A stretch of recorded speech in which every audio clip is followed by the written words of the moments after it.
रूप पाहता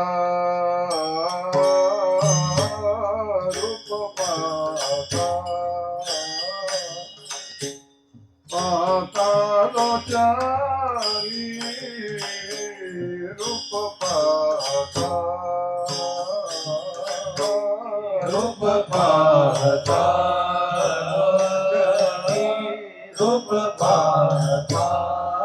लोचनी पाहता लोचनी रूप पाहता सुख झाले हो साजनी सुख झाले हो साजनी तो विठ्ठला बरवा तो विठ्ठला तो विठ्ठला बरवा तो विठ्ठला सुख झाले हो साजनी सुख झाले हो साजनी तो विठ्ठल बरवा तो विठ्ठल बरवा तो विठ्ठल बरवा तो विठ्ठल बरवा माधवा बरवा तो माधवा बरवा तो विठ्ठला बरवा तो विठ्ठला बरवा तो विठ्ठला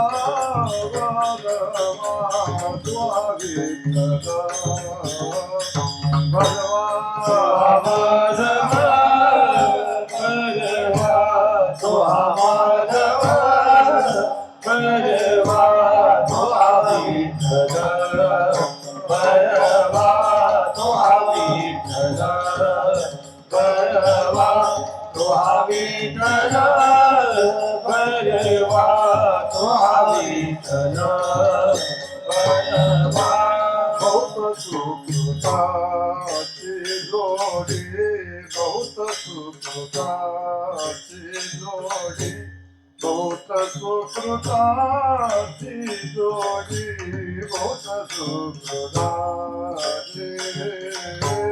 बहुत सुखाची जोडी बहुत सुखाची जोडी बहुत सुखाची जोडी बहुत सुखाची जोडी म्हणून विठ्ठले आवडी म्हणून विठ्ठले आवडी तो विठ्ठला बरवा तो विठ्ठला बरवा तो विठ्ठला विठ्ठली आवडी म्हणून विठ्ठली आवडी तो विठ्ठल बरवा तो विठ्ठल बरवा तो विठ्ठल बरवा तो विठ्ठल बरवा माधवा बरवा तो माधवा बरवा तो विठ्ठला बरवा तो विठ्ठला विठ्ठल बरवा तुहा विठ्ठल बरवा तुहा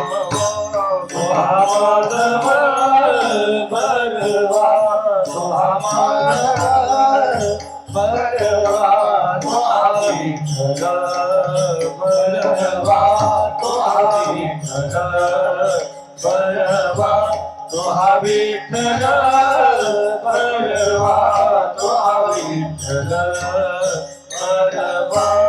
सर्व सुखाचे आगर सर्व सुखाचे आगर सर्व सुखाचे आगर सर्व सुखाचे आगर सर्व सुखाची आदर सर्व सुखाची आदर सर्व सुखाची आदर सर्व सुखाची आदर बाप रखुमा देवीवर बाप रखुमा देवीवर तुहा विठ्ठल बरवा तुहा विठ्ठल बरवा तुहा विठ्ठल बरवा तुहा विठ्ठल बरवा बापर कुमार देवीवर बापर कुमार देवीवर तुहा विठ्ठल बरवा तुहा विठ्ठल बरवा तुहा विठ्ठल तुहा माधव बरवा तुहा माधव बरवा तुहा विठ्ठल बरवा तुहा विठ्ठल बरवा बरवा तुहा विठ्ठल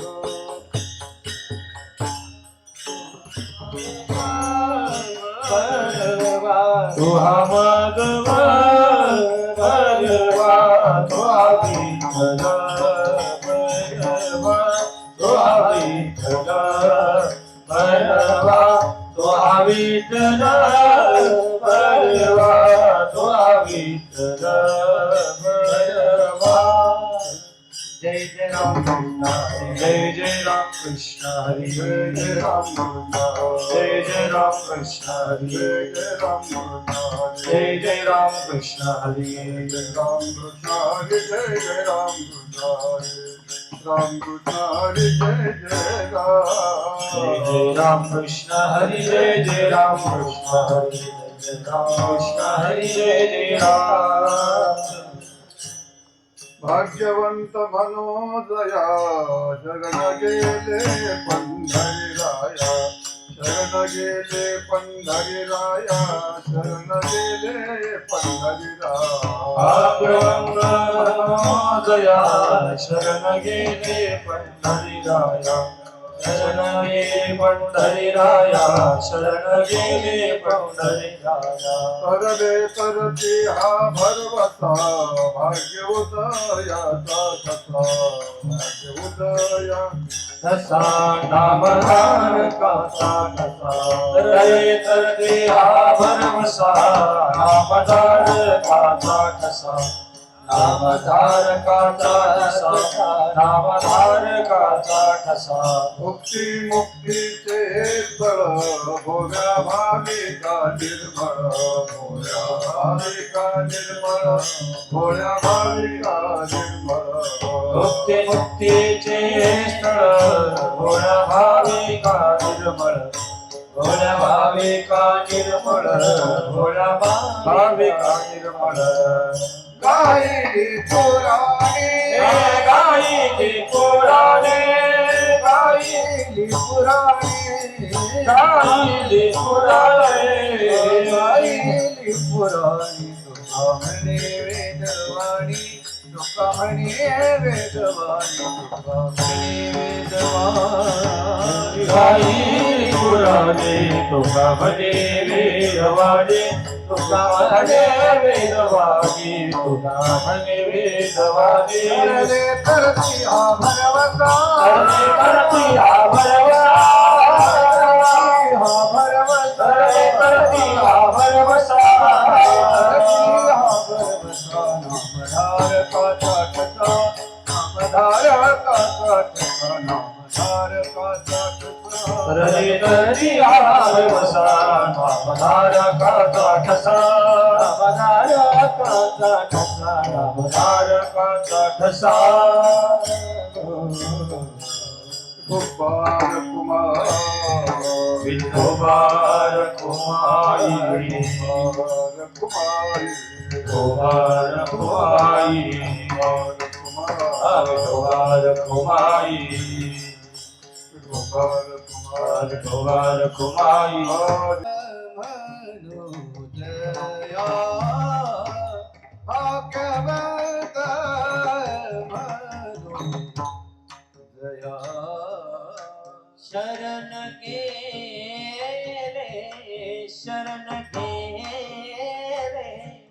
पंढरी राया पंढरी राया करले तरती भरवसा करले तरती भरवसा शरण गेले पंढरी राया तरले तरती भरवसा तरले तरती भरवसा नाम धारका ठसा नाम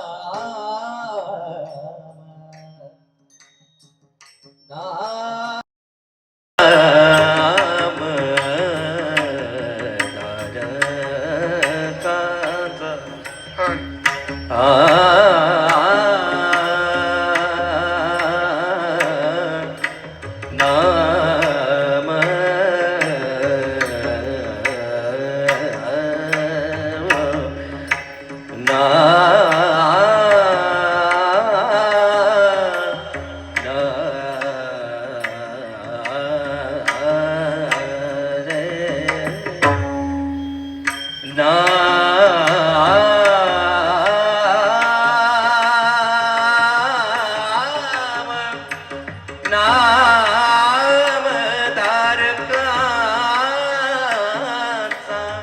रसा नाम धारकाचा नाम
नामदार काटा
नामधारकाचा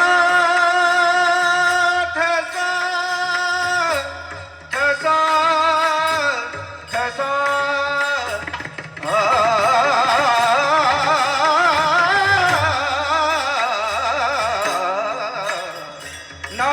नामधारकाचा ठसा ठसा नामधार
विठला विठला विठला विठला विठला विठला टाळी वाजवा भजन करा सर्वजण विठला विठला विठला विठला करो म्हणा विठ्ठल विठ्ठल म्हणा करो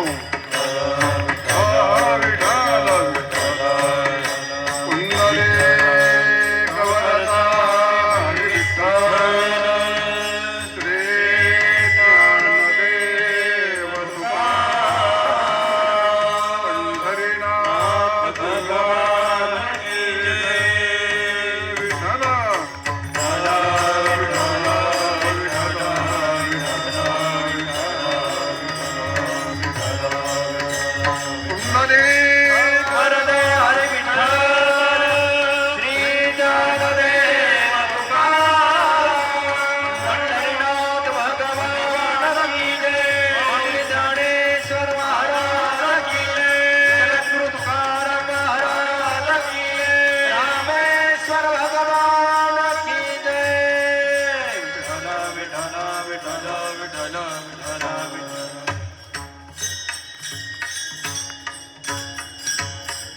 भाग्यवंत मनोजया शरण गेले पंढरीराया तरले तरते हा भरवसा भाग्य नामधारकाचा ठसा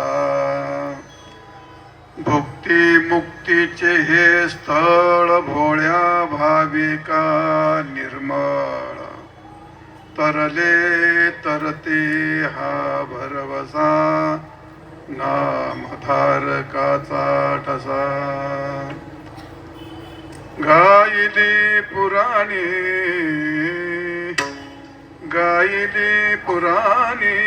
तुका म्हणे वेदवाणी तरले तरती हा भरवसा नामधारकाचा ठसा महायोग पीठे तटे भीमरत्या परम पुंडरीकाय दातुं मुनीन्द्रैः समागतति शन्तमानन्दकन्दम् परब्रह्मलिङ्गं भजे पाण्डुरङ्गम् पाण्डुरङ्गा करो प्रथम नमन पाण्डुरङ्गा करो प्रथम नमन पांडुरंगा करू प्रथम नमन पांडुरंगा करू प्रथम नमन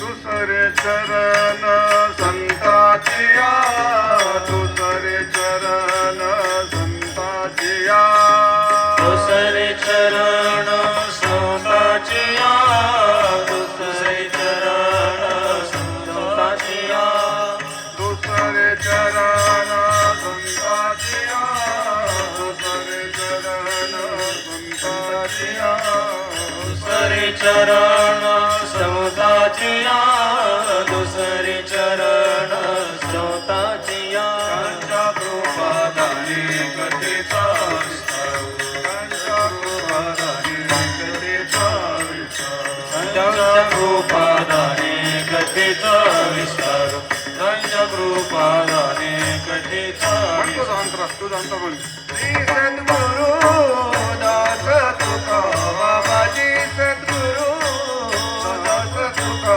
त्यांच्या कृपादाने कथेचा विस्तार त्यांच्या कृपादाने कथेचा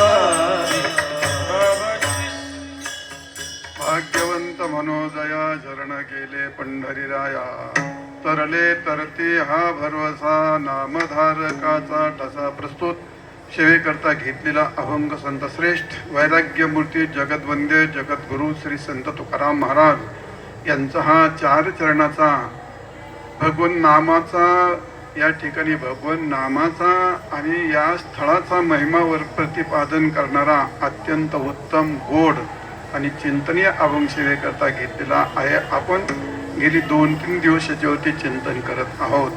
भाग्यवंत कोणाला म्हणतात, खरा भाग्यवान कोण आहे, जे भगवंताला शरण गेले आहेत. भाग्यवंत मनोदया शरण गेले पंढरीराया. कोण तरत या ठिकाणी भगवान पंढरीश पांडुरंगाचे जे भक्त आहेत तेच भक्त तर्रे आणि तरतील आणि तरतातही. रात्री भरपूर मोठा विषय झाला. तरले तरती तरले तरती हा तरले तरती हा भरवसा शाश्वत माहिती असे. तरले तरती गा आणि काही विश्वासी आणि हा भरवसा. आणि या ठिकाणी असे जे तरतात तरले तरती हा भरोसा नामधारकाचा ठसा. नामधारकाचा ठसा नामाचा शिक्का काय त्याचं महत्व असतं ते रात्री पाहिलेलं आहे. आजच्या चिंतनामध्ये 3ऱ्या चरणामध्ये तुकाराम महाराज म्हणतात, भुक्तीचे हे स्थळ मुक्तीचे हे स्थळ भुक्तीचं स्थळ आहे मुक्तीचं स्थळ आहे. आणि भोळ्या भाविकाला निर्मळ म्हणजे भोळा जो आहे त्याला शुद्ध म्हणतात.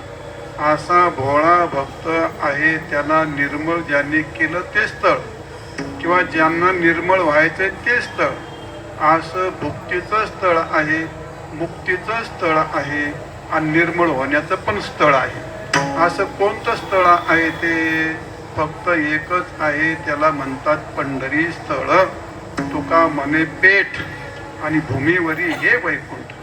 भगवान पंढरीश पांडुरंगाचं वास्तव्य जिथं आहे ते स्थळ असं महत्वाचं आहे. प्रश्न असा आहे, आता आपल्याला गुंतागुंतीची सवयच होईल. ज्या माणसाला खाज असली का त्याला खाजवल्याशिवाय काय जमत नाही. तुकाराम महाराज म्हणतात, अनेक ठिकाणी महाराज म्हणतात, तू दिलं तरी आम्ही घेणार नाही. आणि भुक्तिमुक्ती तुकाराम महाराज म्हणतात, भुक्तिमुक्ती आम्ही त्याला शिवणार नाही. आणि इथं म्हणतात, हे स्थळ तुम्हाला भुक्ती पाहिजे तर घेत या. म्हणजे यांना भुक्ती नको आहे का भुक्ती नको आहे का भुक्ती पाहिजे, अशा अडचण आहे का नाही. अनेक प्रमाणात भुक्तीचं स्थळ, भुक्ती देतो, हे सगळं म्हटलंय. भुक्तिमुक्ती देणारा तो आहे. अरे मग तो भारकाला भगवंताला भक्तांना भुक्ती द्यायची का भुक्ती द्यायची नाही, असा हा प्रश्न आहे या ठिकाणी. तो त्याचं थोडंसं चिंतन केलं पाहिजे. भुक्ती मुक्तीचं हे स्थळ आहे. आणि कुठं हे पंढरपूर आहे. आणि पंढरपुरामध्ये जो भगवान पंढरीश पांडुरंग आहे ही त्याची नगरी आहे. तुकाराम महाजन त्याचं गोड वर्णन केलंय. महाराज म्हणतात, भीमा तिरिय कवसवी पंढरपूर रे, भीमा तेरे कवसविले नगर, त्याचे नाव पंढरपूर रे. तेथील मुकासी भुजाची बैला 16,000 रे. तेथील मोकाशी 4 भुजाची बैला 16,000 रे. नाचता जाऊच्या गावारे खेळीला, रे सवारे, नाचत जाऊ त्याच्या गावारे खेळूया.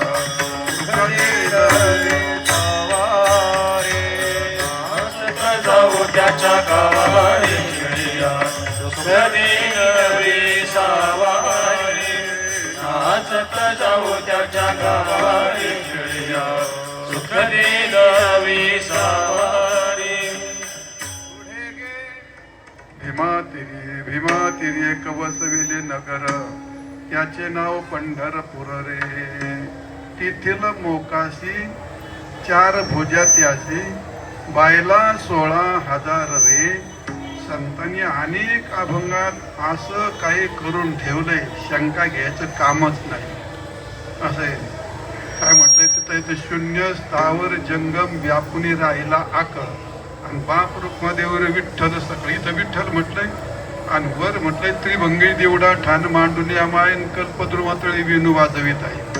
शंकाच नको घ्यायला. हा कृष्ण वेगळा आहे आणि पांडुरंग वेगळा आहे, ही शंका घ्यायचं कामच नाही ठेवलं. असा अनेक काम. आता इथं कोणता करून ठेवला, भीमा तिरी कवसविले नगर, त्याचे नाव पंढरपूर. तेथील मोकाशी, मोकाशी म्हणजे तिथला राजा, मुख्य त्यातला. तेथील मोकाशी म्हणजे विष्णू आहे. 4 भुजा त्याशी, चतुर्भुज असणारा विष्णू तोच आहे. कृष्ण सुद्धा तोच आहे. आता चतुर्भुज म्हटलं का विष्णू घेतला, आणि बायला 16,000 म्हटलं म्हणजे कोण घेतला. आता आहे का म्हणजे बायला 16,000 म्हणजे कृष्ण, आणि चतुर्भुज म्हणजे विष्णू. विष्णू तोच राम, राम तोच कृष्ण, आणि कृष्ण तोच पांडुरंग. विठाल विठाल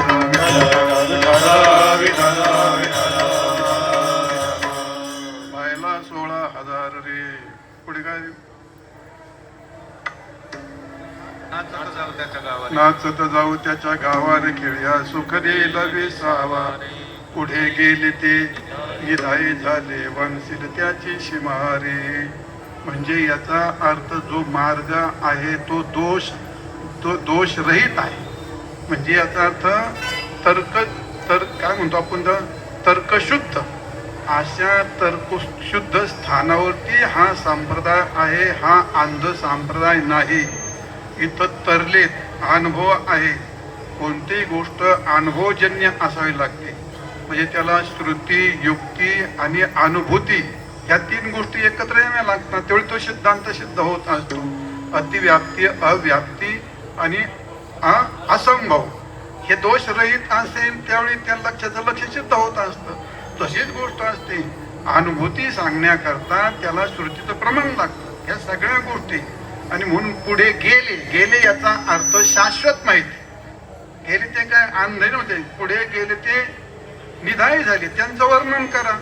पाठीमागचे जाते त्याची पाठीमागचे जाते ते असं आहे. पुंडलिक पाटील केली कुळवाडी, त्याच्या पाठीमाग काय? पुंडलिक पाटील केली कुळवाडी, तो झाला भाऊ दुःख वेगळा रे.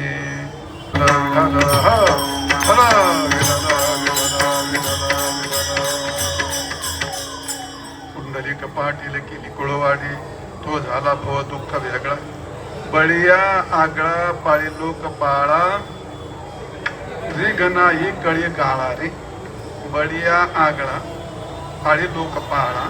बळीया आगळा म्हणजे जगातला जेवढे बलवान असतील त्या बलवानाचा प्रमुख असे. तू बळीया शिरोमणी आहेस माझी त्रिभुवनी, ज्याची सत्ता काळावर चर्चा म्हणतात बळीया आगळा. सगळ्यापेक्षा बळीया आगळा पाळी लोक पाळा. हे सगळं जेवढं पंचपुरुष आहे ना, तिथं कळी काळाचा कलीतला एक कली म्हणजे अत्यंत दूषित आहे कली.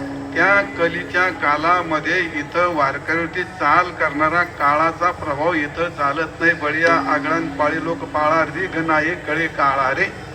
इथं त्याचा काय प्रवेश नाही. म्हणून नाचत जाऊ त्याच्या गावारे खेड्या. इथं नाचत जाऊ याचा अर्थ इथं काही कोणता अधिकार नाचण्याला काय अधिकार लागतो काय? नाचत जाऊ त्याच्यात खेड्या. अगदी साधेपणाने त्याच्याकडे तुम्हाला मोक्ष प्राप्त होत असतो असा आहे. मुद्दा सांगायचा काय आहे, पुढचं काय चरण आहे. आणि हा बरोबर आहे. मग आता हे सगळं एवढं मी सगळं वर्णन केलं, त्याच्याकरताच एवढं सांगितलं. तर पुढचं वर्णन करत असताना तुकाराम महाराज म्हणतात पुढचं चरण, संत संत सज्ज मंडळी मांडली दुकाने, जे दया पाहिजे ते आहे रे. संत सज्जने मांडली दुकाने, जे दया पाहिजे ते आहे रे. भुक्ती मुक्ती फुकाट साठी कोणी दयाकडे न पाहे रे. भुक्ती मुक्ती फुकाट साठी कोणी दयाकडे पाहे रे. गावारे खेळी सुख दे रवी सावारे, नाचत जाऊ त्याच्या गावारे खेळ्या. सुख दे रवी सावारे, नाचत जाऊ त्याच्या गावारे खेळ्या.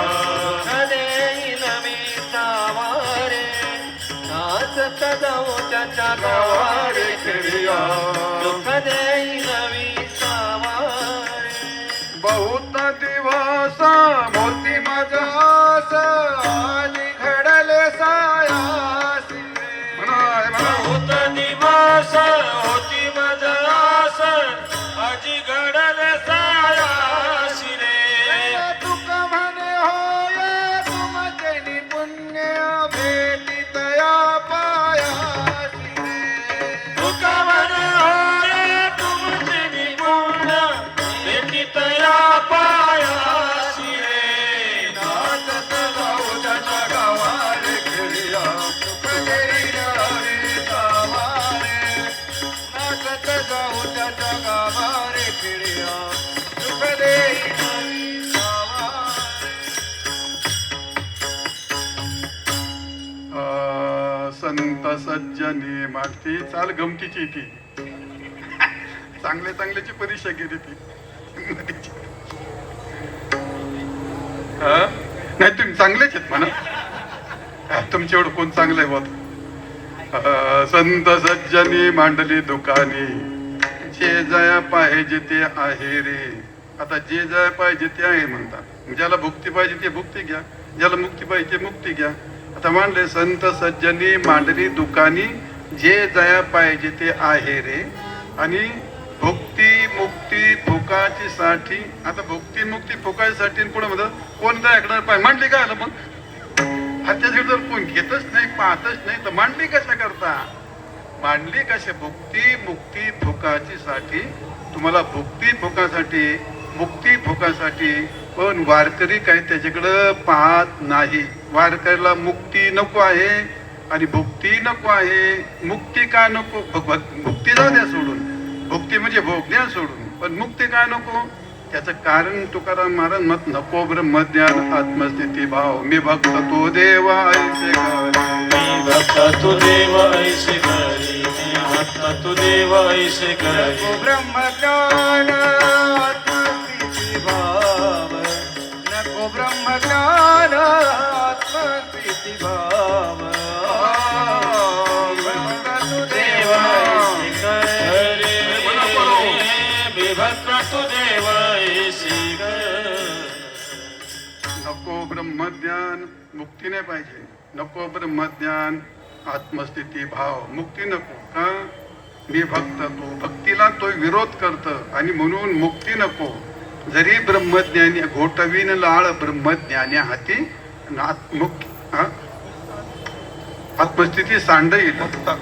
मुक्त आत्मस्थिती सांडईल. म्हणजे याचाच अर्थ मुक्तीपेक्षाही भक्ती वरिष्ठ आहे. मुक्तीत भोग नाही आणि भक्तीत भोग आहे, म्हणून मुक्तीपेक्षा भक्ती श्रेष्ठ असल्यामुळे कोणता याकडे न पाहिजे. मुद्दा आहे भुक्तीचं काय? भुक्तीचं काय?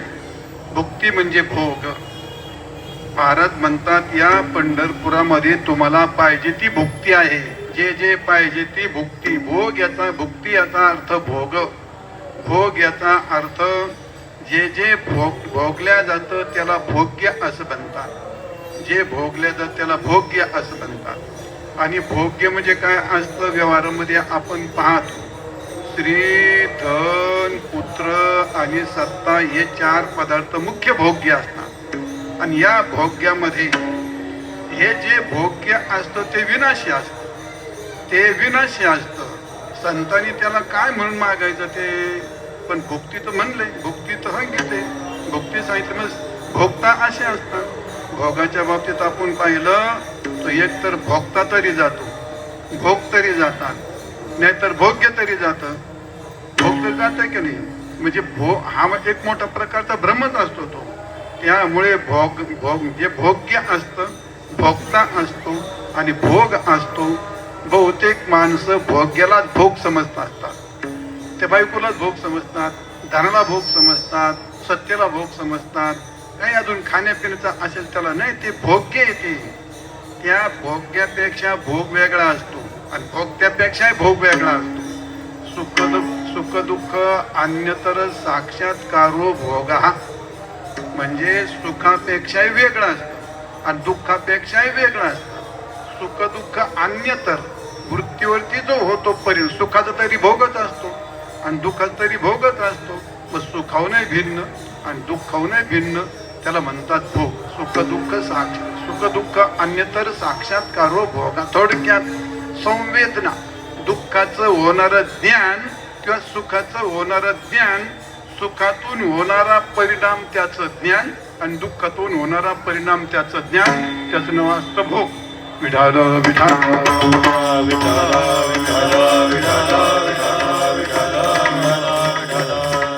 आणि भोगता म्हणजे प्रमाता जीवात्मा तो असतो असा भोगता. आणि भोग्याचा अर्थ सगळ्या गोष्टी असतात. आणि भोग्य म्हटलं का तिथं सगळं येतं. दुसऱ्या त्यामध्ये असं म्हटलंय भोगाची गोष्ट, मात्रा स्पर्शास्तु कौंतेय, मात्रा स्पर्शास्तु कौंतेय, सुख शीतोष्ण सुख दुःखदा आगमापायिनो नित्यास्तांस्ति शिक्षा स्वभारत. भारत नाम अर्जुना, या भोगामध्ये अशी मात्रा स्पर्शा, मात्रा म्हणजे इंद्रिय, मा मिनोती माप, इंद्रियाचं माप असतं, तेवढंच माप असतं. रूपाचा सुजानो डोळा, मग ते एक माप आहे, त्याला मात्रा म्हणतात. मा मिनोती माप, माप असतं. माप सांगितलं तुम्हाला पाठात बरोबर. मापाची गोष्ट म्हणजे बरोबर त्याचा आकार असतो. 1 किलो धान्य म्हणजे ते 1 किलोचं माप असतं ना. 1 लिटर पाणी म्हणजे लिटरचं माप असतं.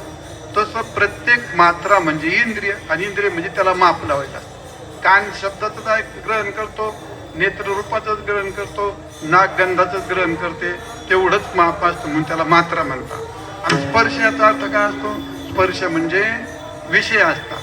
मात्रा स्पर्श असतो कहून ते या 2 गोष्टी एकत्र येतात. त्या कालामध्ये शीत उष्ण सुख दुःख सुख आहे शीतोष्ण सुख दुःख आहे सुख दुःखदा सुख सुख हा सुख दुःख दाह दायाचा अर्थ देण. मग कोणताही भोग म्हटलं तर एक तर सुख देईन एक तर दुःख देईन. सुख तरी देतं.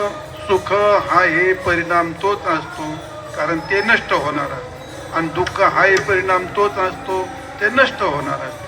हे फक्त प्रतीती मात्र असतं. आगमापायीनं हा अनित्य हा भोगातला हा विषय आहे. जे आगमापायी असतं याचा अर्थ आगम अपायी येणार जाणार प्रतीती मात्र त्याला म्हणतात भ्रम गोष्ट. आगमापायीनं अनित्य अनित्य काय असते ते आकाशातला ढग कसा आहे. विषयाचे समसुख वेगळाची बाहुली आभराची सावली जाईल या आभराची सावली जाईल राया आभराची सावली जाईल राया विषयाचे समसुख वेगळाची बाहुली विषयाचे समसुख वेगळाची बाहुली विषयाचे समसुख वेगळाची बाहुली आभराची सावली जाईल आभराची सावली जाईल विषयाचे समसुख बेगडाची बाहुली ना भराची सावली. हा दर्पणातलं प्रतिबिंब काय. एक मावशी बसली न्हायला आणि दागिने काढून ठेवले बाजूला. आता कावळाला कुठून तो चपलाचा हार मोत्याचा काय हार म्हणता तू ते हार घेतला आणि कावळा गेला आणि ती बाईने स्नान झालं तिचं तिथं सोन्याचा हार गायब. चोरला कोणी. आता मोठी अवघड झाली गोष्ट. चोरला कोणी. आता मग काय त्या बाईने काय काय केलं तुम्हाला माहिती. बाईच्या डाग्याने गेलो काय करते ते आता तुम्हाला जास्त नाही सांगत ती गोष्ट. बाई रडून रडून गाजरासारखी लाल झाली. नवरा आला तेवढ्यात काय झालं म्हणे अहो इथंच होतं म्हणे हार आणि कुठं गेला काय नून त्या कावळ्याने न्याला काय नून काय झालं काय नू. आणि जेव्हा हार पाहा लागला नवरा मग इकडं पळ तिकडं पळ पळ पळ त्याच्यात मळ्यात राहत होता. त्या दांडातून पाणी चाललं होतं. त्या दांडात अरे हे काय म्हणलं दांडात म्हणलं पाण्यात हे काय पाडलं म्हणलं कोणतरी चोराने आणून टाकला. गेला आणि कोदळून खोरं आणलं. जेव्हा खांदायला लागला कमरा इतकं खड्डं खांदलं. बाजूला झाला का त्यात हार दिसायचा. इतकं खांदलं तर दिसत निघाना कसं काय म्हटलं. वैतकून गेला आणि खाली टाकलं खोरं टिकून उताना पडला. त्या कावळ्याच्या तोटात हार होता. त्याचे त्यात प्रतिबिंब पडलं होतं. सापडेल का होत्या प्रतिती मात्र. या भोगाचं सुख अत्यंत प्रतिती मात्र असतं. ती भुक्ती संत का म्हणतील ती भुक्ती प्रतिती मात्र. जे नुसतं भ्रमात असतं त्याला सुख असा सुख आहे असं वाटतं ते आगमापायी आहे. अनित्य आहे. भ्रम अनित्य असतो. तो क्षणिक असतो. तो येणारा असतो जाणारा असतो. तशीच गोष्ट असते. कोणतंही सुख द्रव्य सुख असतं धनसुख असतं ते कधीही नित्य नसतं आणि संत कधी असं अनित्य मागणार नाही. ती भुक्ती काय मागणार नाही. तर समजलं का. पत्नीचं सुख काय आहे का नाही. म्हातारा झाली ती म्हातारी इकडं वाटण्या झाल्या का नवरा बाजूला आणि बायको त्या बाजूला. ती म्हातारी तिकडं तोंड धुवायला बसते म्हातारी इकडून तोंड धुवायला बसते. आणि मग म्हातारीचं तोंड असं असं हरतं मुडकं म्हातारी तोंड असं असं हरतं. नवरा म्हणतो इकडे इकडे ती म्हणते नको नको नको. ती पलीकडून म्हणते नको नको नको. हा म्हणतो इकडे इकडे इकडे इकडे राहिलं का ते सुख नाही राहिलं. ते हे प्रतिती मात्र आहे. पण माणसाला असं झगडीत आहे महाराज माहिती असूनही. अरे अलीकडं बायका पळून जातात त्यांचा भरोसाच नाही. एक तर मिळत नाहीत मिळाल्या तर राहत नाहीत कधी येण्याचा भरोसा नाही तरी असे आटोकाट प्रयत्न करतात रे. अरे हे माहिती तुम्हाला पळून जाणार आहे ती मग कशाला प्रयत्न करतो. बुवा होय ना चांगला आश्रमात मी तुला खाऊ घालतो ते काय नसलेलं जी गोष्ट असते ती माणसाला भ्रमात फसवते. आणि झगडा माणसे झगडे चालूच असतात ना मिळवायच्या बाबतीमध्ये. मोठा झगडा चालू असतो. एक दुकानदार होता प्रत्येकाचं दुकान घेऊन फिरायचा. पुढे सारखा आंध्रात टुकले घ्या काय तुम्ही तुम्हाला सोडित नाही 11 वाजता आज मी झोपले होते ते आणि झोपते मग खाली बस त्याचे पाय दुखत असतील एखाद्यात लय कळ कुठे झाली एकमेकाची कळ लावायला लहान आलीत काय तुम्ही आता हा लय आनंद त्याच्यात एखाद्याची कमीपणा दाखवायचा मुद्दाम बाजू झाली त्याला उजड तिकडे चांगले 2-2 लेकराचे झालेत विठाल विठाल दुकान घेऊन प्रत्येक खेडेगावात फिरायचं ते बऱ्याच फिरता पार आदिवासी भागात गेला त्यांनी काही दुकानच पाहिलं नव्हतं ते दुकान पाहिलं ते जेव्हा लोक जमलेत काही सगळे दुकानाच्या वस्तू सगळ्या पाहिल्या त्यात आरसा होता ते प्रत्येक डोकायचं हे काय आहे तो आरसा आहे तो आरसा म्हणजे दुसऱ्याला का हे काय आहे ते चमकायचे तोंड दिसायचं त्यांनी कधी पाहिलं नव्हतं आरसा आहे आरसा म्हणजे त्याला भिंग म्हणतात भिंग म्हणजे व्हायतो कोण गेला शेवटी काय आला तेव्हा का हे काय तेव्हा तुझं बाप आहे म्हणतात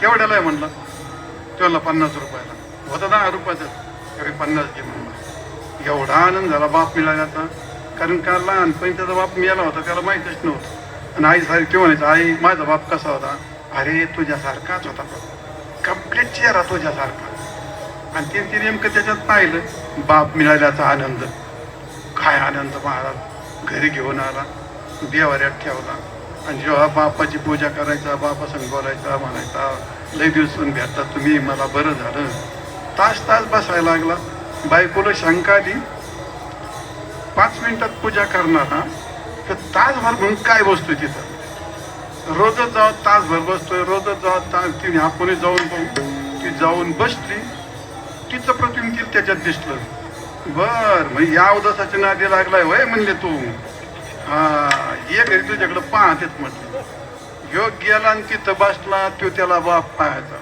आणि ही गेली का त्याला ती कोणतरी दुसरी रांट दिसायची जेव्हा बाहेरून जेव्हा झगडा म्हणता आता तो झगडा मिटणार आहे का झगडा असणाऱ्याचा आहे का नसणाऱ्याचा बाप होता का तिथं बाई होती का तिथं झगडा चाललाय की नाही मग त्या विषयाच्या भोगात सुख आहे का नाही झगडा चालू आहे की नाही कारण कोणा चाललाय सगळ्यांचाच चाललाय त्याच्यामध्ये त्या भोगामध्ये ती गोष्ट ठरलेली असते भोगान भुक्ता वयमेव भुक्ता कालो न याता वयमेव तपो न तप्ता वयमेव तप्ता कालो नाही आता वयमेव असं आहे का दुसऱ्याची ओळख काय भोगान भुक्ता वयमेव भुक्ता तपो न तप्ता वयमेव तप्ता कालो न याता वयमेव याता एक तुकडा राहिला ना तिथं तेवढं तर मला येत होतं मग हा म्हणू लागत होते नेट ए त्याला काय म्हणायचं म्हणजे आमची जावं येते आग आपण नाही करायचा नेट सेट भोगान भुक्ता वयमेव भुक्ता भोग भोगल्या जात नाही मग भोगानं भुक्ता वयमेव भुक्ता एकाला माझ्यासारखं लग्नच होत नव्हतं त्याचं असा बिचारा वैतागला आणि शेवटी त्याचं नशीब फळलं त्याला खूप सुंदर बायको मिळाली आणि घर जावई मी झाला तू आज त्याला एवढा आनंद घर जावई मोठा बंगला गाड्या श्रीमंती सगळा एवढा आनंद त्याला पण महाराज त्या बायकोला एवढा अहंकार होता त्याचा आणि मग त्याला बाई सूट डबल दिली की चाल सूट असा कार्यक्रम होता त्याचा मग आता त्याला ते मिळालं होतं का त्यांना तो गडी चालवायला मिळाला होता तो त्या बाईला गडी मिळाला वापरायला का त्याला ते भोगायला मिळालं होतं मग तिच्या आईचा सुद्धा त्याचं घर जावायचं होता हिचा सुद्धा घर जावायचं त्या घराची परंपरा होती घर जावायचा एक म्हातारा म्हणला मूर्खा तुझे सारखे 100 गेलेत म्हणला ह्यो बंगला हे घर तसंच आहे भोगानं भुगता वयमेव भुगता भोग भोगल्या जात नाहीत आपण भोगल्या जातो भोग नाही भोगल्या जात भोग नाही खर्च होत आपण खर्च होतो भोगानं भुगता वयमेव भुगता तपो न तपता तप कधी तापत नाही आपण तापल्या जातो कालो न याता काल कुठं जात नाही आपणच कालाच्या पोटात जातो तशी गोष्ट आहे भोगाची भोगे रोग भयम कुले च्युती भयम वित्तेन बालात भयम. या सगळ्या गोष्टी भयान्वित आहेत. भोगाची गोष्ट अत्यंत भयान्वित असते. असं आहे. मला ते सांगायचं राहिलं मला तुम्हाला. अहंकारम बलं दर्पम कामम क्रोधम परिग्रहम. ही भोगातली सगळी आहे अवतार आहेत ते. कोणताही भोग असला कळत न कळत त्याला माझेपणा जोडल्या जातो. शिकलेला असो, अडाणी असो, बाई. कुत्र्याचं पिलू पाळलं का रात्रीच आणलं. कुत्र्याचं पिलू रात्रीच कुत्र्याचं पिलू आणलं, त्याच्या गळ्यात दोरी बांधली आणि सकाळी ते दुसऱ्या दारात गेलं किंवा झाड आणली तिने क्षमते किंवा बाई कमरला पदर का तुला लाज नाही वाटत माझ्या कुत्र्याला आणलं. रात्रीच आणलं जोडलं का नाही अहंकार.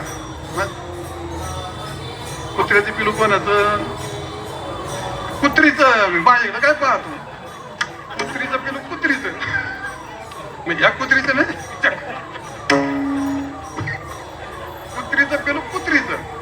पण नुसतं दारात आल्या बरोबर अहंकारणी पकडा बसवला की नाही.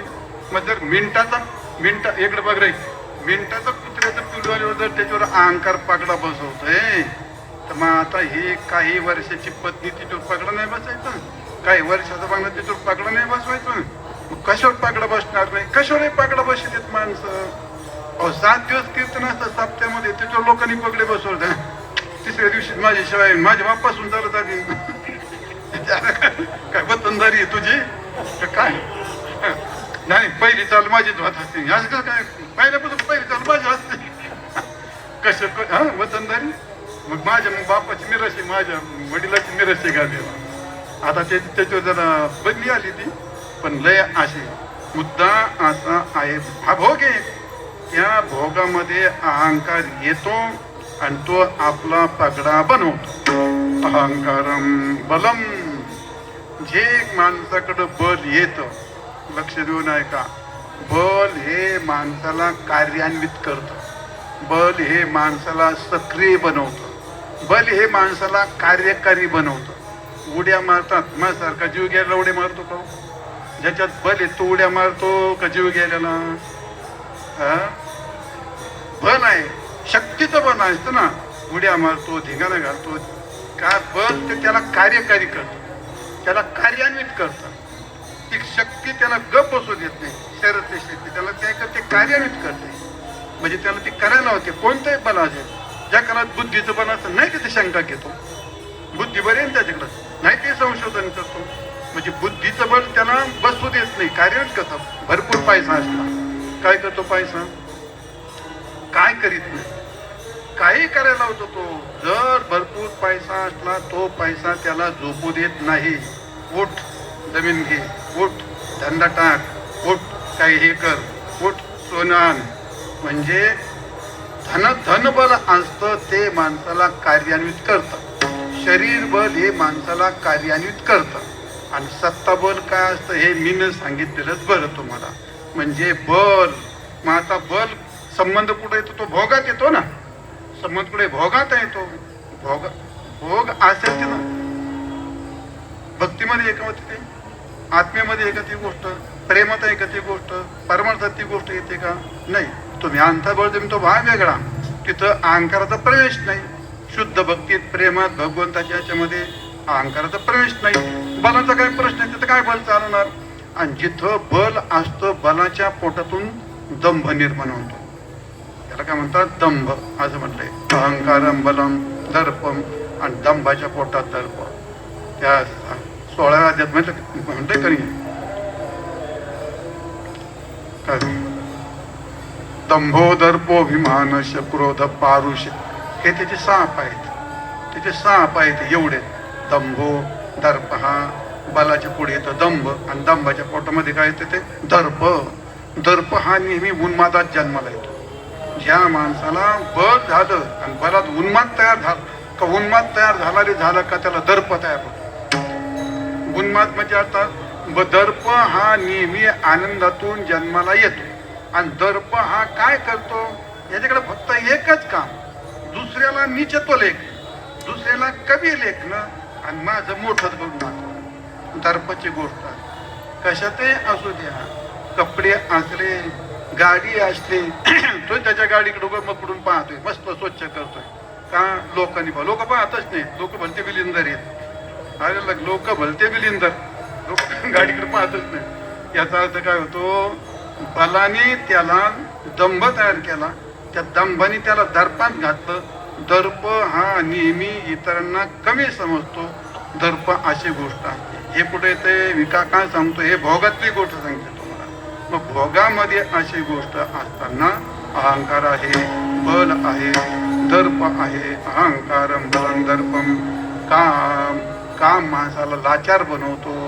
ज्या माणसाला ज्याची इच्छा झाली का तो काय माणसाला लाचार बनवील याचा काही भरोसा नाही महाराज. लय लाचार माग तुम्हाला एक गोष्ट सांगितली होती माहिती, मी गोष्ट मी घडलेली गुरुरे भाऊनी आम्हाला सांगितली, त्यांच्या जीवनात ती घडलेली कहाणी. एक मारुतीबाऊ होते म्हणले, काय त्यांचं नाव ते, त्यांना भजे खायची फार इच्छा राहायची, कधी भजे खायचे. एकदा आम्ही कीर्तनून आले म्हटले, आम्ही लहान लहान तो भाऊ म्हणले, मग त्यांना भजे खायचे होते. ते रात्री गेले ते त्यांच्याकडे ते एक टकुबाई होते, हे टके उठ म्हणली, मला भजे खायचे. तुम्ही बाबा म्हणले 2 वाजले, त्याला काय होतं म्हणले, आता उठले ते, आता भक्ती बाबांची भक्ती कशाला सांगतोय. काम हे माणसाला कसं लाचार बनवतं, नाही ते करायला होतं. झालं ते लाकडं घेतले सगळे पेटायला लागले. तुम्ही बाबा पण तेलच नाही म्हणले, मी तेल आणतो म्हणले. तिकडे पैसे घेतला आणि रात्री किती वाजता दुकानदार उघडा असेल का होतं, थापा मारू मारू उठवलं त्याला. काय ते तेल दे म्हणले 2 रुपयाचं. एवढं काय म्हणले, तुला काय करायचं तेल दे म्हणले. घेतलं तिला, आलं तेल घेऊन. आता तेल घेऊन आला, डाळीत पीठ एवढी चिरवली. मग तुम्ही डाळीत पीठ, अरे मग मला सांगायचं का डाळीत पीठ, पुन्हा गेला उडत, मला डाळीत पीठ दे म्हणले. डाळीत पीठ ते घेऊन आला, घेतला स्टोर लागले पेटवायला. पेटला ते तर राखेलच नाही. आता ती बाई म्हणते, मी अंदाज कुठं जाऊ लागलं. मग बाबा लाकडं शोधायला गेला, त्या घराच्या मागून लाकडं शोधून आणली, पेटली, कढई ठेवली आणि सगळे भजे झाले. आणि भजे झाले तेव्हा पहाटे 4 वाजले होते. काय करायला होतं, इदम्यशात. माणसाला एखादी इच्छा झाली म्हणजेच काम. काय करायला होतं, तो लग्न करायचं तर बायको शोधण्याकरता काय करावं लागतं, बंगला बांधायची इच्छा झाली तर काय करावं लागतं, काय करावं लागतं. त्याला म्हणतात काम. काम औन्नत बनवतो माणूस. काम हा लाचार बनवतो. काम काहीही करायला लावतो आणि काम काहीही खायला लावतो. एखादा तरुण मुलगा जर एखाद्या मुलीच्या आहारी गेला तर ती काय करते, काय नाचवते, तुम्हाला सगळ्याला मोबाईलमध्ये पाहायला मिळतो. मुलगी मुलाच्या आहारी जाते किंवा मुलगा पण मुलीच्या आहारी जातो. हा कामाने लाचार झाल्यामुळे काही पण करायला होतात. खूप बातम्या आपल्याला वाचायला मिळतात. कामम क्रोधम. क्रोध माणसाला कधी, क्रोध कशात येतो, तो क्रोध फक्त याच्यातच येतो. कशात येतो तो, जेव्हा कामाची अपूर्णता राहते तेव्हा. काम हा भोगासंबंधितच आहे, दर्प भोगासंबंधितच आहे, बल भोगासंबंधितच आहे, अहंकार भोगासंबंधितच आहे. आणि कामाची पूर्ती झाली नाही तर मग त्याला क्रोध निर्माण होतो. आणि क्रोध काय करतो, कुंभाराच्या आव्यासारखा आतून पहिला पेटतो. एखाद्याला तुम्हाला मारायचं असलं तेवढा क्रोधायमान झाल्याशिवाय एखाद्याला मारता येत नाही, तेवढा क्रोधायमान झाल्याशिवाय एखाद्याला शिवी पण देता येत नाही. म्हणजे पुढच्यावर परिणाम करण्यासाठी आतून आवाज पेटला पाहिजे, इतका तो भडकला पाहिजे. म्हणजे क्रोध स्वतःला जाळतो, नंतर विनाश करतो. जाऊ द्या, मुद्दा शेवट. अहंकारम बलं दर्पम कामम क्रोधम. आणि पुढे काय, परिग्रह.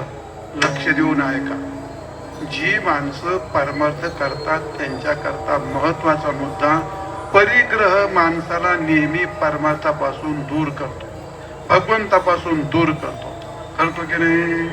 संस्था घेतली कोकंडी, दिली दिंडी सोडून, कारण ते पोरं वळावं लागतात. त्याला म्हणलं चाल रे, ते म्हणला ते कोणतं पोरग काय करेल, नुसता जीव धाकधुकच म्हणला. कुठं कार्यक्रमाला गेलं आणि ते घरून का फोन आला, त्याला एखादं पोरग पडलं काय खाट्यात कुठं.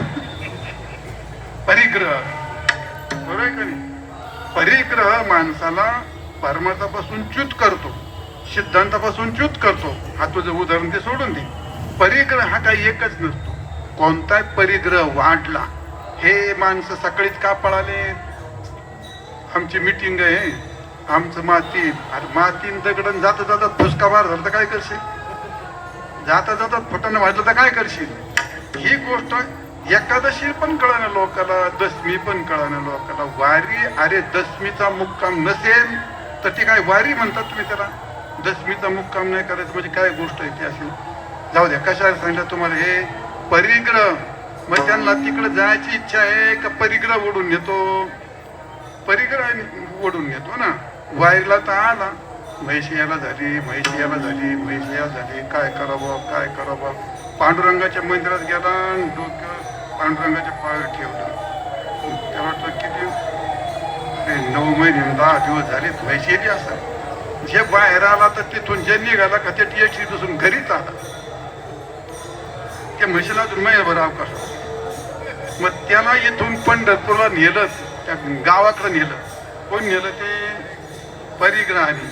त्या मनातल्या म्हशीने असा शिंग घालून असा कोल्ला ना, थेट नगरला घेऊन फेकला. कोणती म्हैस म्हणतो लक्षात येते ना तुमच्या?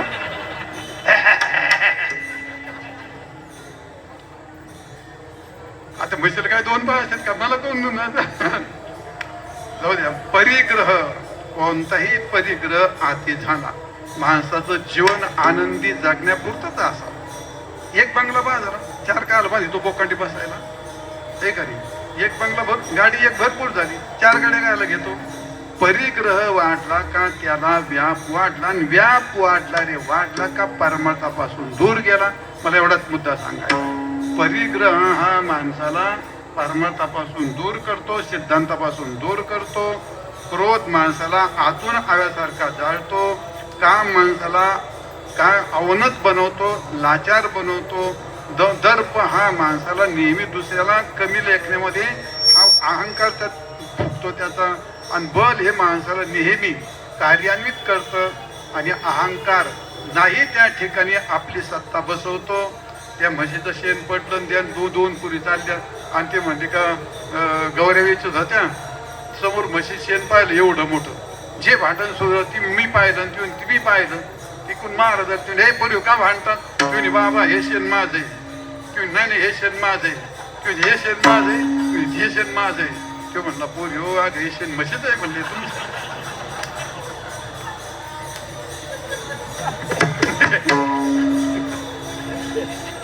नुसतं पाहिलं तरी अहंकाराने पगडा, अस्तित्वाने पगडा बसवला. हे अस्तित्व काही साधी गोष्ट नाही. काय हे तुम्हाला भोगाच्या संबंधी सांगितलं. आणि एवढं भोगाच्या संबंधित असेल तर तुकाराम महाराज असं का म्हणतात? मुक्ती मिळते, मुक्ती मिळते. पण 3रं चरण, भक्ती मुक्तीचे स्थळ, भक्ती मुक्तीचे स्थळ, भक्ती मुक्तीचे स्थळ, भक्ती मुक्तीचे स्थळ, भक्ती मुक्तीचे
पंढरपुरामध्ये भक्ती मिळते. एवढं प्रवचन का लांबवलं? जर भुक्तीत एवढे दोष आहे तर भुक्ती कशाला मागायची? आणि भुक्ती म्हणजे भोग, विषय संपला. भोग शब्दाचा अर्थ म्हणजे विषयातलेच भोग असतात का? असं काय नाही. परमार्थ भोग नाही का? परमार्थ भोगच आहे. आणि त्यामुळे एखादा कोणी असेल त्याला भुक्ती मिळेल, पण परमार्थ हा सुद्धा काय आहे? भोगच आहे. का भोग आहे? भक्तीचा भक्ती ह्या काय भोगच आहे. तुकाराम महाराज म्हणतात भक्ती भोग कसा आहे? भक्ती भोग चवे चवे घेऊ घास ब्रह्मरस आवडी, ब्रह्मरस आवडी, ब्रह्मरस चवी चवी घेऊ घास ब्रह्मरस आवडी, ब्रह्मरस आवडी, ब्रह्मरस आवडी. चवी चवी घेऊ घास ब्रह्मरस आवडी, ब्रह्मरस आवडी, ब्रह्मरस आवडी. ओ चवी चवी घेऊ घास ब्रह्मरस आवडी, ब्रह्मरस आवडी, ब्रह्मरस हा सुद्धा भोगच आहे. आनंद मिळतो का नाही? हो का? काय सुख शीतोष्ण सुख दुःखदा एक परिणाम मृत्यूवर होतोय ना, आनंदाचा परिणाम होतोय की नाही? आता याच्यात कुचराई करतात काय माणसं? 2 दिवस आहेत असा घ्यायचा आनंद घे का? त्याला काय जोड नाही. असं आहे, जेवढा आनंद घेता येईल तेवढा घ्यायचा या ठिकाणी. जाऊ द्या. तुका म्हणे खातो आनंदाचे लाडू. काय खाणे? काय घ्या रे तर पडू नका तुम्ही. भोग नाही का? आनंदाचा भोग काय? आनंदाचा भोग आहे. नाही आनंदाशी जोडा, सांगता गोष्टी लागती गोडा, अलाशा करा मुच्या चाडा, तुका म्हणे भिडा भक्तीच्या. हा भोगच आहे ना. मग हा आनंदाचा भोग आहे, भक्तीचा भोग आहे. त्यामुळे या ठिकाणी भुक्ती शब्दाचा अर्थ आहे भक्ती भोग. भक्ती भाग्य आम्ही देखील असे भक्तीचं हे भाग्य असतं. भक्ती ही सुद्धा एक प्रकारचा आनंदाचा भोगच असतो. आणि भोग शब्दार्थ आहे भोग नाही, आणि भोगातून मिळतो तो आनंद असतो. आणि म्हणून आनंद याचा अर्थ विषयाचाच आनंद असं न घेता, म्हणून ते आता संगती लावता येईल का नाही? भुक्ती मुक्ती भुकाची साठी कोणी त्याकडे न पाहिले की भुक्ती मुक्ती जरी असेल तर मुक्ती आणि भुक्ती म्हणजे ती व्यवहारातली भुक्ती, आणि मुक्ती ही मुक्ती जरी असली तर भक्तीच्या पुढे मुक्ती फिकी आहे आणि ती भुक्ती फुकी आहे. कारण भक्ती या ठिकाणी या पंढरपुरामध्ये जी मिळते, जी भुक्ती असते ती भुक्ती म्हणजे आनंदाची भुक्ती, भक्तीची भुक्ती, प्रेमाची भुक्ती. प्रेमातही भोग आहे, आनंदातही भोग आहे, आणि भोगाला भुक्ती म्हणतात. भुक्ती शब्दाचा अर्थ भोग, आणि भोग शब्दाचा अर्थही वृत्तीचा आणि विषयाचा सन्निकर्ष संबंध. असं भुक्तीचं स्थळ आहे आणि मुक्तीचं स्थळच आहे. तुकाराम महाराज म्हणतात जे पंढरपूरला येतात ते पंढरी जे वार करे ते अधिकारी मोक्षाचे. पंढरीचे वार करी, पंढरीचे वार करी, पंढरीचे वार करी, पंढरीचे वार करे अधिकारी मोक्षाचे. ते अधिकारी मोक्षाचे. पंढरीचे वार करी, पुंडलिके निधनावर. हे अधिकारी मोक्षाचे, हे अधिकारी मोक्षाचे. कुंडलिके निधनावर, कुंडलिके निधनावर. पंढरीचे वार करे ते अधिकारी मोक्षाचे. पुंडलिका दिदलावर करुणा करे विठ्ठल. आणि कोणला दिला तो मूढ पापी तैसे तैसे, आणि उतरे काशे लावूनिया. या सगळ्यांना यांना काय मुक्ती असते का? यांना काही मुक्ती असते का त्यांना? पण स्थळाचं महात्म्य. त्याला काय म्हणतात, काही वस्तू महात्म्य असतं, काही व्यक्ती महात्म्य असतं आणि काही स्थान महात्म्य असतं. ज्या कालामध्ये प्रभू रामचंद्र वनवासात चालले होते त्या कालामध्ये एके ठिकाणी प्रभू रामचंद्र पुढे चालले होते, सीतामाई पाठीमागे चालली होती आणि लक्ष्मण पाठीमागे त्याच्या पाठीमागे चालले होते. लक्ष्मणाच्या मनात आलं, अरे वनवास रामाला होता सर, मला काय वनवास सांगितला होता का, मी काय म्हणून आलो का, हे बायको घेऊन यांच्या दोघांची सेवा करायची, दिली बायको टाकून, राज्य टाकून दिलं, खडी पाहत नाही, चपला खायचं नाही, एवढे 14 वर्ष उपवास केला, हे काय खायचं नाही पियायचं नाही, कशाला आलं नाही, काय मला काय कळत नाही, काय माझा मूर्खपणा झाला हो. पुढे घेत ते चालल्यानंतर शीतेला लक्षात आलं, माझा पती प्रभू रामचंद्र त्याला वनवास होता, मी अर्धांगी, मला येणं गरजेचं होतं. लक्ष्मण काय म्हणणार असेल बरं, त्याच्यावर माझ्यावर तर डोळा नसेल त्याचा, हा काय म्हणणार असेल. रामाच्या लक्षात आलं, मला एकट्याला वनवास होता, हे काय लढमड माझ्या घेणे त्यांचं कशाला आलं, याला सांभाळीत बसा उगा याला सांभाळीत बसा आमचं तमकं. ठिकाणच्या मनात शंका आली. गेले पुढे, एक ऋषीचा आश्रम होता, तिथे गेल्यानंतर बसले आणि लक्ष्मणने सांगितलं, त्या निर्मळ मनाचं लक्ष्मण, तुम्ही दादा मला माझ्या मनात अशी नसलेली शंका आली. ऋषींना विचारलं, सीता म्हणली मला पण शंका आली, प्रभू रामचंद्र मला पण शंका आली म्हणते. मग त्या ऋषीला विचारलं, हा काय प्रकार आहे म्हटले. हा काय प्रकार नाही, तुम्ही ज्या जागेवर चालले होते ते हजारो राक्षसांनी जीव मारले, ते इतकं भयंकर आहे, नुसता संशयाचा भोवरा आहे, तो तुमचा दोष नाही, त्या जागेचा महिमा आहे. तो त्या जागेवरती गेल्यावरती कोणत्याही माणसाला संशय येतो, हा जागेचा महिमा आहे. तुम्ही ज्या काळात प्रयागराजला जाता त्या जागेचा महिमा असा आहे. काय महिमा आहे, हजारो कोटी दोष असले तरी सुद्धा एका दिवसाच्या मुक्कामात सगळ्या दोषाची निवृत्ती करण्याचं सामर्थ्य शास्त्र सांगतं. विठाल विठाल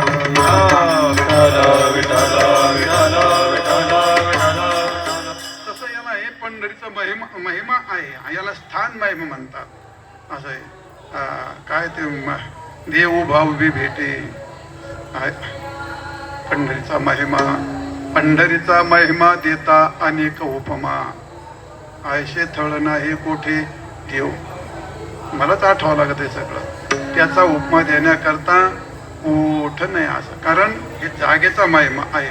नामदेव महाराज म्हणतात, ऐका पंढरीचे महिमान, पंढरीचे महिमान, पंढरीचे महिमान, पंढरीचे महिमान.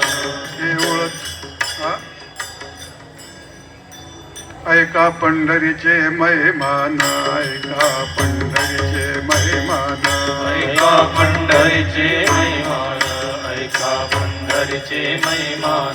रावळ तितो के प्रमाण, रावळे तितो के प्रमाण, रावळ देतो ते प्रमाण, रावळ देतो के प्रमाण. तेथील तृण आणि पाषाण, तेथील तृण आणि पाषाण,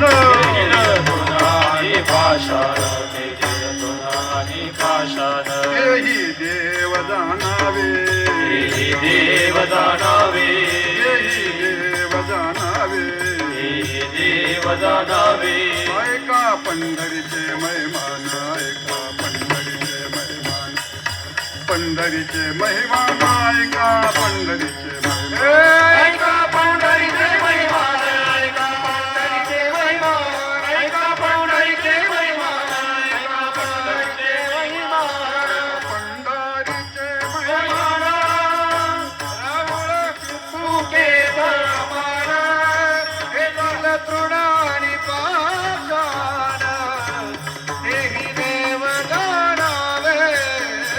पंढरीचे महिमान, रावळ तुके प्रमाण, हे झालं आणि पाषाण, हे देव जाणावे. ऐका पंढरीचे महिमान. हा काय जागेचा महिमा आहे तो. कशाकडे सांगितलं, भुक्ती मुक्तीचे स्थळ. इथं स्थळ याचा महिमा असा आहे. ऐका पंढरीचे महिमान, रावळे तितके प्रमाण. तुम्ही आमच्या मंदिरात गेली म्हणजे पांडुरंगाचं नाही, कोणत्या मंदिरात आहे तू? तिथल्या दगडाच्या का पाया पडा तू? का? जागेचा महिमा येतो. रावळू तितके प्रमाण. गवत कुठं देव असतं का? गवत कुठं देव असतं का? पण जागेचा महिमा येतो. जागेचा महिमा आहे. रावळू तितके प्रमाण. पंढरीशी लोकांना हे अभिमान. पाया पडायच्या लायकीची असेल होय ती. आता तुझ्या पाया पडावं म्हणजे काय कमी पडदेत काय? तुझ्या पाया पडदेत खरं तुझ्या पाया पडावं असं वाटतं का तुला? नाही, आपलं आतल्यात चाललंय.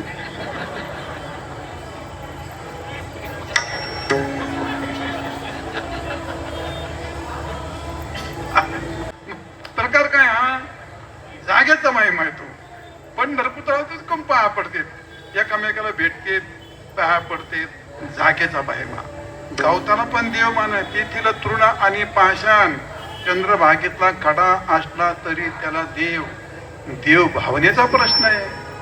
देव भावनेचा प्रश्न आहे का? पांडुरंगाच्या मूर्तीत देव काय गोळा करून ठेवलाय असं थोडंच ते. तिथं भावना आपली एक केंद्रित झाली म्हणून आपण त्या मंदिरात जातो. पण नामदेव महाराज म्हणतात जर तेवढाच देव मानला तर मग क्षेत्राचं काय? मग ते नाही, ते काय नाही ना. ऐका पंढरीचे महिमान. तेथे एक शीत दिल्या अन्न होय कोटी कुळाचे उद्धारण.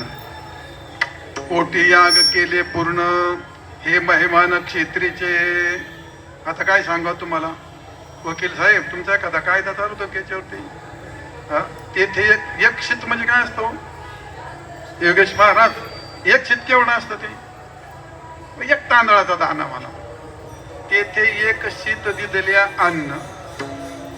केवढं इथं फुकट आहे राव. कोटी कोळ म्हणजे काय? तांदूळ घेऊन ये ना पुढच्या वेळी एखादा.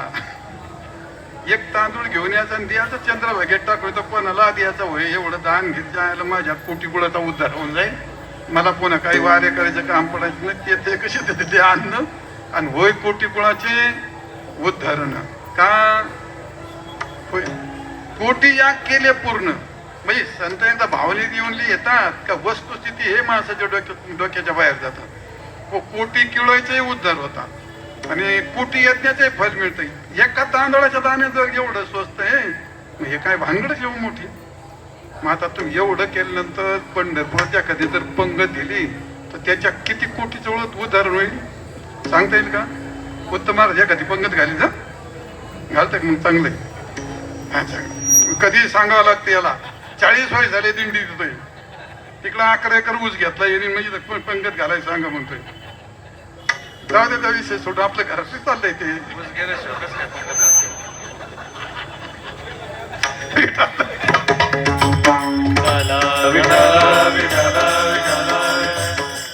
कोटी कुळाचं उत्तर झालं ती गोष्ट ठीक आहे. ते कोटी यज्ञ होतात, कोटी कुळाचं उद्धार होतात. प्रश्न काय? हे महिमान क्षेत्रीच. या क्षेत्राचा महिमा येतो. भुक्ती मुक्तीचे स्थळ हा महिमा क्षेत्राचा आहे. तो या इथली गोष्ट आहे. इथल्या नामाचा महिमा. संतांच्या मुखातून आलेलं नाम, पंढरीत आलेलं नाम आणि इतरातलं नाम यातला फरक आहे का नाही? ज्ञानेश्वरीचं पारायण करतो एकटा करतो एकच होतं आणि 100 लोकात केलं सामुदायिक त्याला 100 पारायणचा फरक मिळतो. तसं क्षेत्रात एक पारायण केलं त्याला 100 पारायण. इथे एकदा रामकृष्ण हरी म्हटला आणि बाहेर जाऊन 100 वेळा म्हटला. इथे एकदा रामकृष्ण हरीमध्ये त्याला 100 रामकृष्ण हरीचा पारायण. क्षेत्राचा तो क्षेत्राचा महिमा येतो. हा वाराणसी चालजी 1 मास, गोदावरी 1 दिवस आणि पंढरी पाऊल परियस.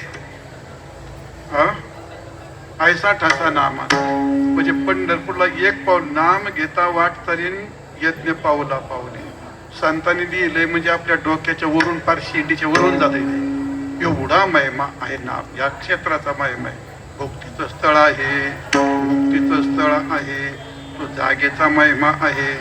जागेचा महिमा जसा असतो भुक्ती मुक्तीचे स्थळ आणि भोळ्या भाविका व्यक्तीचं पण महत्व असतं. व्यक्तीचं पण महत्व असतं. त्या व्यक्तीच्या महत्वाने काय होतं, कोणाच्या मुखातून काय ये ही गोष्ट आपल्या शब्दाच्या पलीकडे गोष्ट असते. आणि मुक्तीचं स्थळ भोळे भाविक. भोळा म्हणजे याचा अर्थ काय? भोळा म्हणजे शुद्ध. देव भोळा आहे. भक्ती भोळी आहे आणि भक्त भोळा आहे. विठाल विठाल विठ्ठल विठ्ठल विठ्ठल विठ्ठल विठ्ठल. देव भोळा याचा अर्थ येडा नाही. देव भोळा म्हणजे अत्यंत शुद्ध आणि भक्ती भोळी याचा अर्थ अत्यंत शुद्ध निर्दोष अशी भक्ती आणि भक्त भोळा याचा अर्थ अत्यंत शुद्ध. तुका म्हणे भोळा जिंकू जाणे काळा जिंको जाणे कळी काळा जाणे कळी. तुका म्हणे भोळा जिंकू जाणे कळी काळा जिंकू जाणे कळी काळा जिंकू जाणे कळी काळा. जिंकू जाणे कळी काळा जिंकू जाणे कळी काळा जिंकू जाणे कळी काळा. तुका म्हणे भोळा भक्त भोळा हे भोळे भाळे भक्त गाता ते साबडे त्यांचे प्रेम आवडे विठ्ठलासी. म्हणजे याचा अर्थ भक्ता भोळा असतो आणि भक्ती सुद्धा काय आहे भोळीच असते. काय माझी भोळी सेवा जी भक्ती भोळी तुका म्हणे देवा हीच माझी भोळी सेवा. माझी भक्ती भोळी माझी भक्ती भोळी भोळी याचा अर्थ अत्यंत शुद्ध आणि देव देव भोळा ना काय काय. तुका म्हणे भोळे विठ्ठल कृपेची ची गोवळी विठ्ठल कृपेची गोवळी विठ्ठल कृपेची गोवळी. तुका म्हणे भोळे विठ्ठल कृपेची गोवळी कृपेची गोवळी विठ्ठल कृपेची गोवळी. तुका म्हणे भोळी विठ्ठल कृपेची गोवळी विठ्ठल कृपेची गोवळी विठ्ठल कृपेची गोवळी. तुका म्हणे भोळे विठ्ठल कृपेची गोवळी विठ्ठल कृपेची गोवळी विठ्ठल कृपेची गोवळी. तुका म्हणे भोळी विठ्ठल कृपेची गोळी देव भोळा भक्ती भोळी आणि काय भक्त भोळा. भोळा याचा अर्थ वेड्याचा बाजार नाही अत्यंत शुद्ध. महाराज म्हणतात भक्ती मुक्तीचे स्थळ भोळ्या म्हणजे शुद्ध जे भाविक आहेत शुद्ध आहेत त्यांच्याकरता हे स्थळ भोळ्या भाविका निर्मळ असे जे भोळे आहेत स्थळही निर्मळ आहे आणि भक्तही निर्मळ आहेत असे हे भोळ याला म्हणतात. ते म्हणजे भोळे भक्ती मुक्तीचे स्थळ भोळ्या भाविका निर्मळ म्हणजे हे याला म्हणतात क्षेत्र महिमा. क्षेत्र म्हणजे स्थान महिमा व्यक्ती महिमा नाम महिमा व्यक्तीचा महिमा असतो. महाराज एकदा प्रसंग असा झाला होता. मीराबाईच्या घरी एक भंगीन होती. ती राजस्थानला काय ते चित्तोडगड मेवाड व ती आता राजाची राणी होती. ती त्यानं ते प्रपंच सोडला होता. तो आता सगळ्या संतांमध्ये वर्णन करत असताना सजन कसाई आणि मीराबाई यांची सुंदरता म्हणजे अप्सरेपेक्षा फार सुंदर होती मीराबाई. सजन कसाई पण त्यांच्या सुंदरतेचं वर्णन केलं. सगळ्या भक्तात अत्यंत देखणे होते. काही माणसाला मिळतं ते दैवयोगाने पूर्वपुण्याने. हा आता आपल्या दोघांना मिळाले आता त्याला काय लोक आपल्याला झुरत येतो भाग सोडून दे. लोकांना नाही खपवत आपलं त्यांना काय करायचं. आता आमच्या मागच्या जन्मात आम्ही पुण्य केलं आहे की नाही. हा म्हणजे आपल्या दोघात चाल हा आता आम्हाला एवढी सुंदर मिळून आम्हाला काय संधान करायचं. आम्ही नसतो सुंदर तर केलं असतं ना. ती खूप सुंदर होती मीराबाई. ती भंगीन जाती एक तिचा मुलगा तिच्या बरोबर गेला आणि त्यांची मीराबाई पाहिली. मीराबाई पाहिली नव्हतं म्हणला काय सुंदर आहे म्हणला बाई मला लग्न करायचं तर मला हिच्याशीच लग्न करायचं. आणि ती धरला तिने हट्ट. कोण लक्षात येते तुमच्या त्या भंगिनीचा ते संडास धुणारी बाई आणि तिचा मुलगा आणि त्यांनी ती मीराबाई पाहिली आणि मग घरी आला गड्यांची अंथरून धरलं, खाणं सोडलं, पिणं सोडलं, बोलणं सोडलं. आई म्हणजे अरे काय झालं तुला, काय पाहिजे? एकुलता एक होता, हा सत शिकलं. काय झालं पाहिजे तुला, काय पाहिजे, काय पाहिजे? हा नाही हो नाही. 8 दिवस झाले गडीपारा असा झाला. आई म्हणजे तुझ्या पाया पडते, तुला काय पाहिजे तेच सांग. तू जर गेलं तर सगळं जाईल माझं. मला तू एवढीच एकटा आधार आहे. तू काय, तू लग्न करायचं का? ते म्हणून हा. मग काय करून म्हणते त्याचं, पण कोणाशी नाही म्हणलं. मग त्या मीराबाईशी लग्न करायचं म्हटल्यावर ती चक्कर खाली पडली.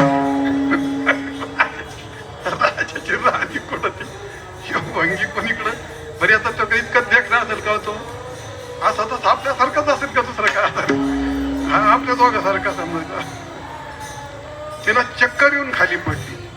ह्यो तर जाम झाला, पण ती एवढी जाम झाली आता कामाला गेल्याशिवाय पर्याय नाही. आणि मग ती काय केली, बोलायचे नाही काय, रोज बोलायचे राणी साहेबासंग, पाहिजे ते काम करून द्यायचे. ती काय बोलायला तयार नाही. ती पाराशी शुष्क झाली. मीराबाई विचारलं काय काय झालंय तुला? काय नाही बाईसाहेब, तुम्हाला काय सांगू, सांगायसारखी परिस्थिती नाही म्हणते, मी सांगू शकत नाही. आणि ती गोष्ट इकडे म्हणते, बाई काय तुझं नेमकं झालं काय मला सांग. नाही काय नाही म्हणते, नाही काय तरी झालं म्हणते. बाईसाहेब तुम्हाला सांगण्यासारखंच नाही. मग जगात कोणाला सांगशील मग, मला सांग काय. अहो लय अवघड आहे, किती अवघड असू दे मला सांगतो. नाही म्हणले माझा मुलगा आहे तू लग्न करायचं म्हणतो, मग कर ना म्हणे काय अडचण नाही. पण ते तुमच्याशी लग्न करायचं म्हणतो. अरे मग चांगली गोष्ट आहे म्हणे, त्यात काय वाईट आहे म्हणे, माझ्याशी लग्न करायचं आहे ना, मग त्यात वाईट काय त्याच्यात, मी काय बाई तो माणूस नाही काय तो, चालेल म्हणे. मग त्याला उद्या घेऊन ये माझ्या. आता किती आनंद झाला असेल त्या बाईला, लय आनंद झाला. झालं सकाळी संध्याकाळी गेली, मस्त स्वयंपाकला जेवण म्हणे, तुला बाईसाहेबांनी बोलवले म्हणे आणि ते तुझी लग्न करायला तयार आहेत म्हणे. तरुण होतं ते मीराबाई, ते लग्नामध्ये सोडून देतात ते तयार आहेत म्हणले होते. आता त्याच्या नाही आनंदाचे डोळा, बाबा बाबा ते आकाशात 2 बोट शिल्लक राहिलं. आता ज्याचं लग्न जमत त्याला माहित असेल, होतं आपल्याला काय त्यातलं माहिती. हा महेश नाही काही ते कोणी हसायला लागला ते होतो, आजच्या दिवस हसून घे, आयुष्यभर तुला रडायचं. त्याला इतका आनंद झाला. हा आले उद्या सकाळी मस्त नवे कपडे पिढे घालून म्हणले या म्हणले बसा म्हणले, तुम्हाला लग्न करायचं ना? तुम्ही हा. माझीशीच करायचं ना? हा. मग चांगलं आहे म्हणले, मग आता आपण बैठक घेऊ म्हणले. मग आता लग्न ठरवलं तर पाहिजे का नाही, मग किती हुंडा द्यायचा, किती काय करायचं, असं तसं. मग काय माझे अटी काय, माझं ऐकून घ्या काय तुमचं ऐकून घेते, चालेल म्हणले. तो म्हणला माझं काय नाही म्हणला, तुम्ही जे म्हणताल तेच. मग माझं काहीच म्हणजे बघ एवढंच म्हणले. काय आता तुम्हाला माझी लग्न करायचं म्हटल्यावरती माझं तुम्हाला एवढं ऐकवा, काय नाही म्हणले. काही नाही, फक्त 1 महिनाभर आहे ना तुम्ही फक्त नामस्मरण करायचं म्हणजे, दुसरं काय नाही करायचं. चालेल म्हणे, काय त्यात काय विषयच आहे, काही करायला तयार आहे. लोक लग्न बायको करायला काय करतात, वारी करता काय लयच अडचणी. पण लग्न म्हणलं कारण तिकडे ते एक पोरगी तिने बोलले तुम्हाला पाहायला, जेवायचं पण टाकून देईल कदाचित संडा, काही करील म्हणला मी. चालेल म्हणले, पण थोडीशी आठ आहे म्हणले. काय आठ? तुम्हाला महिनाभर अनुष्ठान करायचंय, पण काही न खाता मान्य, काही न पिता मान्य. महिन्यात काही मरत नाही मी. आज आहे 40 दिवस राहतोय पाऊस बिगर अन्न पाण्याचा, त्यालाही माहित होतं. चालेल म्हणे, पण म्हणे जर दुसरं नामस्मरणाशिवाय दुसरं काही मनात जर आलं, दोन्ही बाजू 2 नंग्या तलवारी घेऊन उभे आहेत. जर का तुझ्या काही मनात आलं, त्या एका मिनिटात मोठी छाटणार आहेत तुझी. मनात काही येऊ द्यायचं नाही. एकदा नामस्मरण सुरू केलं, जय कृष्ण श्री कृष्ण जय कृष्ण नामस्मरण सुरू केलं का दुसरं मनात येऊ द्यायचं नाही, बंद करायचं नाही. 1 महिना झाला का आपल्या दोघांचं लग्न होईल. ठरलं त्याचं, तयार झाला तो. मनात काही येऊ द्यायचं नाही, तलवारी बिलवारी सगळं धरलं. मरणा भिनं काय माणूस भूत पळतंय. त्याचं अनुष्ठान सुरू झालं. दैवयोगाने महिना कडाला गेला, चांगला गेला बिचारा, भाग्यवान होता. महिना झाला, मीराबाई त्याच्याकडे गेले. हे उठ म्हणते, आता चल महिना झाला तुझा, चल म्हणजे उठ आणला इकडं असला.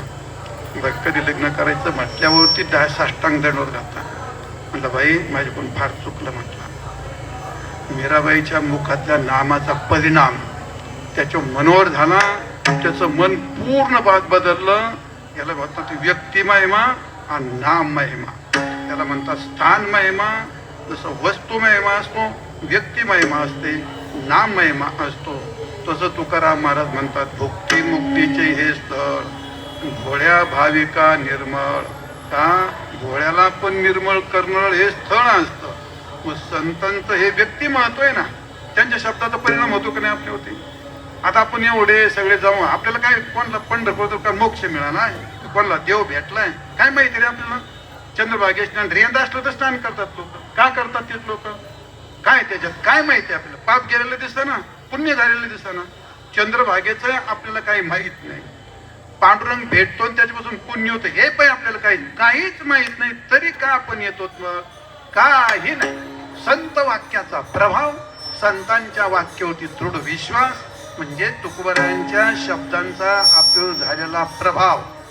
संतांचे वाक्य जे माणसाचा त्याच्यावर विश्वास असतो, त्या विश्वासामुळे याला काय म्हणतात, जसा स्थान महिमा तसाच व्यक्ती महिमा हा संत महिमा असतो, तसाच या ठिकाणी नाम महिमा आहे. आणि सर्व महिमा एकत्र येऊन हे स्थळ असल्यामुळे, आणि याला दुसरं तिसरं नाही, त्याला पुराणाने आणि वेदाने असं म्हटले महाराज म्हणतात. गायली पुराणे गायले रोजचा गायले पुराणे गायले पुराणे गायले पुराणे गायले पुराणे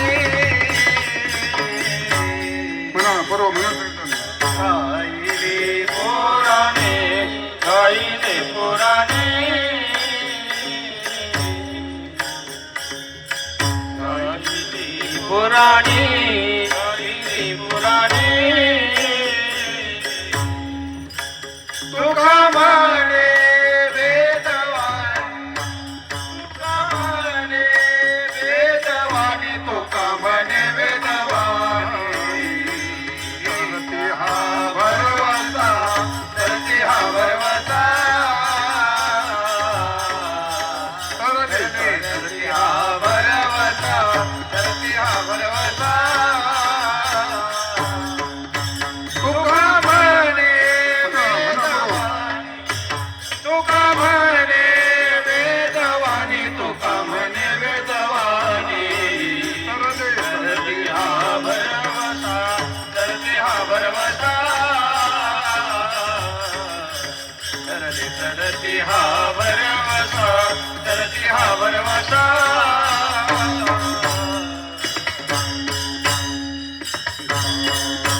गायले पोराने गायले पोराने तुका म्हणे वेदवाणी तुका म्हणे वेदवाणी. तरले तर तिले गमती चाली ती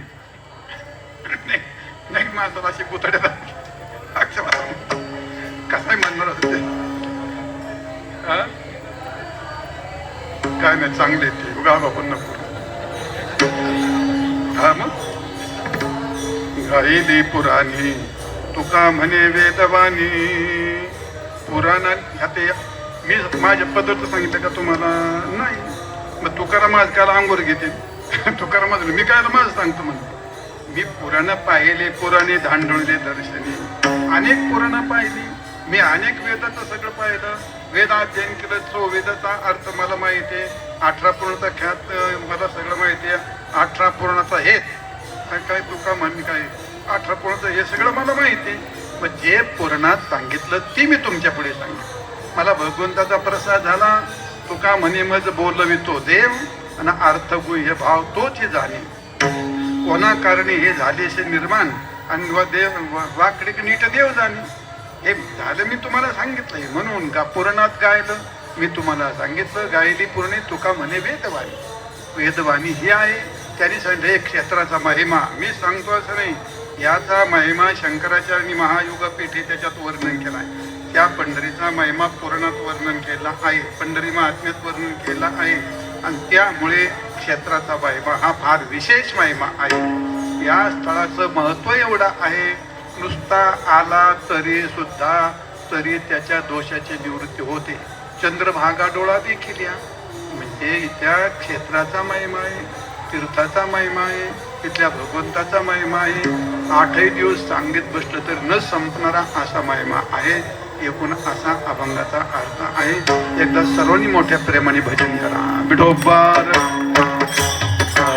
विठोबार कुमाई विठोबार कुमार विठोबार कुमाई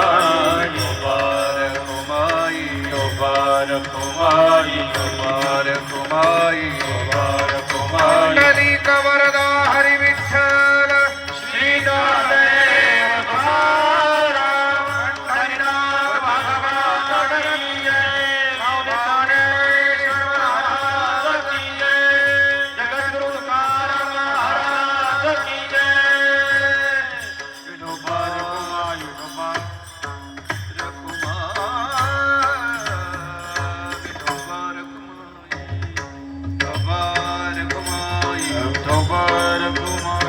ओबार कुमाई ओबार कुमाई ओबार कुमाई ओबार कुमाई ओबार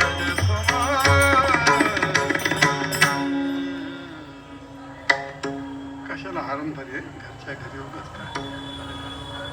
मग आता हार पाहिले की भीतीच वाटायला लागली. हा ना, गायली पुराणे तुका म्हणे वेदवाणी, तरले तरते हा भरवजा नामधारकाचा ठसा.